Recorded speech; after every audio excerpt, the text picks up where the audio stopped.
का कोई सखी हमार बड़ी मरद करे का कोई सखी हमार बड़ी मरद करे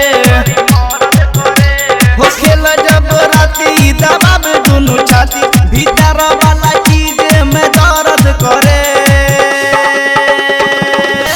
का कोई सखी हमार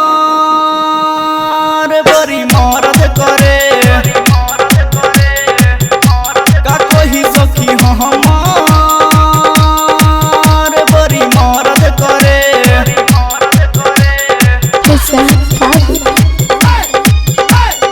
निजाम बाबू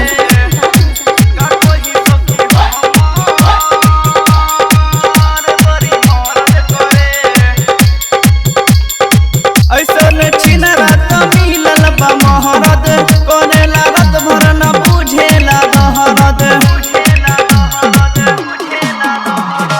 ऐसन छिन रात मिलल बा महरद कोने लागत भर न बुझेला दहरद कितना मनाई हम समझाई कहियो न सरद करे